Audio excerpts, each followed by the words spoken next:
ይውላችሁ ሰው ቅዱስ ጳውሎስ ምንድነው ያለ? ማንም ሰው የቆመ ቢመስለው እንዳይወድቅ ይጠንቀቅ ብሏል። ማንም ሰው የቆመ ቢመስለው እንዳይወድቅ ይጠንቀቅ። አንደኛ ቆሮንቶስ ምዕራፍ 10 ላይ የቆመ ነኝ ቁም ያለው ቢኖር እንዳይወድቅ ይጠንቀቅ። እኔ ኧረ በሉ እኔ ሃይማኖቴን አልክድም። ይክዳል ነው የምላችሁ። ሰው ይክዳል። እኔ ኧረ ድንግል ማርያምን እወዳታለሁ፣ ቅዱሳን እወዳቸዋለሁ፣ እኔ እግዚአብሔርን እወዳለሁ፣ እኔ አልክድም አይባልም፣ ይካዳል። እግዚአብሔር ካልጠበቀ። ሰሎሞን እኮ እግዚአብሔርን ሰምቶት ያውቃል። ታውቃላችሁ?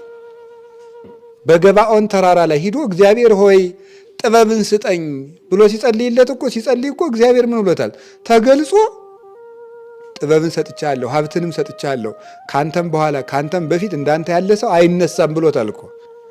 አያችሁ፣ እግዚአብሔርን በድምፁ የሰማ ገና በ12 ዓመቱ ከልጅነቱ ጀምሮ እግዚአብሔርን ቃል በቃል የሰማ ሰሎሞን ነው ለጣዖት የሰገደው ማለት ነው። ለጣዖት ያጠነ እግዚአብሔርን እንኳን ተምረን ያወቅነው ቃል በቃል የሰሙትንም የሚያስክድ ማን ነው? ኃጢአት ነው ማለት ነው።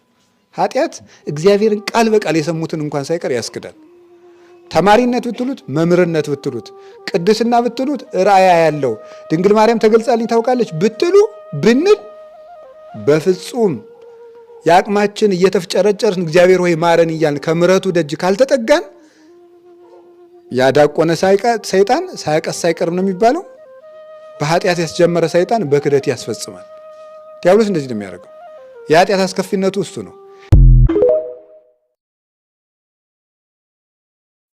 ጥር 5 ቀን ነው።